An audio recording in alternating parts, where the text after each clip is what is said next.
Kharkiv again. My name is Jerome. I'm the defence editor at The Sun newspaper, and in this members exclusive video we're looking at the future of fighter jets. Donald Trump has confirmed that America will press ahead with plans to build the F-47, its first sixth generation fighter jet, and pictures have emerged from China of a jet that is widely being referred to as the J-36. Now these two aircraft may potentially go head to head. They are certainly aircraft that are going to be compared with each other, and in Europe, the United Kingdom, Italy, and indeed actually Japan as well are developing the Future Combat Air program that used to be known as Tempest, another sixth generation aircraft. What do we know about them? Well, the short answer, what do we know about them? Not very much. It's like trying to read the tea leaves, because these are highly secretive projects, understandably very classified. Each country not wanting its competitors, rivals and enemies to know what and how it is developing these weapons. There are pictures of the Chinese J-36, sometimes referred to as the Chengdu J-36, a reference Chengdu to the aircraft manufacturing company believed to be behind it. It's a delta-winged aircraft. It appears to be very large, have space for one pilot, and a large central stealth bomb bay doors to conceal its weapons compartment.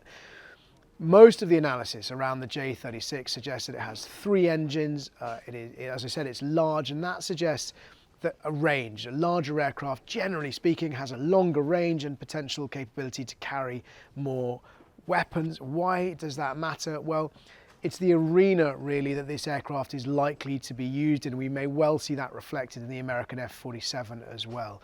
China's area of interest is the Pacific. The distances involved are vast, and certainly what we've seen China doing up to this point is investing very, very heavily in what's sometimes referred to as A2AD, anti-aircraft air defense. Those are missile defenses that can shoot down aircraft. Not only has China developed missiles that are sophisticated and with range, they've also been effectively annexing, taking control of coral atolls and islands in and around the South China Sea, which they can put those defenses on to extend the range, essentially to force an adversary like the United States further away from mainland China, to make it harder for the US to operate. And the territory where America might be able to operate, there aren't many airfields that are within range, that America has use of, that are within range they could attack, or at least reach China with aircraft. So speculation as well that the F-47 will be built to have longer range. Both of them going to be stealthy. That's vital to try and avoid detection by radar. Both of them going to have incredibly sophisticated electronic warfare systems, both to avoid detection and in practice to be able to communicate with their home base as much as possible, to continue communicating, to avoid or evade enemy air defences, and indeed to be able to launch their weapons onto targets. There are pictures of the J-36 in the public domain. There are not pictures of the J-47. We understand the J-47, according to American sources, has been flying. A prototype has been flying for about 5 years, but it hasn't been pictured. One image video of the J-36 emerged at the end of last year, whereas the FCAP Tempest plane has not been built. So all we've seen are models, but really only illustrative models of what it might do.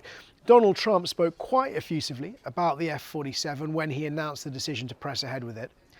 He spoke in superlatives, saying it'd be, the best, most powerful aircraft yet, that America's enemies wouldn't see it coming.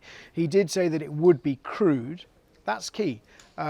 But it would work alongside drones. But he said it was not a drone itself, because he also said that it would be faster and more maneuverable than anything that's come before. And historically speaking, the limit for aircraft on maneuverability at speed is the G-forces that the human pilots can endure. So unclear how this aircraft is going to be able to achieve greater Gs than its predecessors without harming the pilot, but he has said it will be piloted. And he has said that it will work with drones. One can only imagine that the Chinese J-36 also planning to work with drones. We know the F-47 is going to be made by Boeing. That was part of the announcement. We know that the F-47 will have engines made by General Electric. I think the only other clue about the F-47 at this stage that's worth mentioning is that the program was nearly cancelled because of the astronomical cost.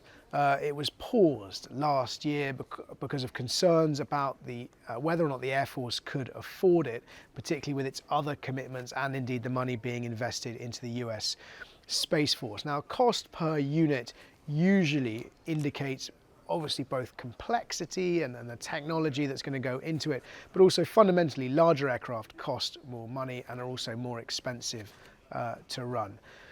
I hope that's been helpful. It is, as I said, trying to pass the tea leaves. Details on these planes are scarce.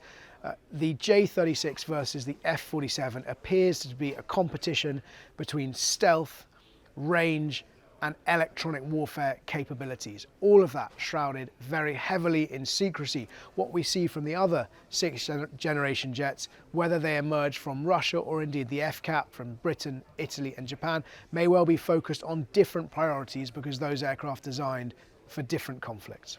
Thank you for watching Frontline. If you've got any questions, please do ask them in the comments below. And if you'd like to, please do also vote. We'll be sending you polls on what you'd like to see us discuss in the next week's members only video.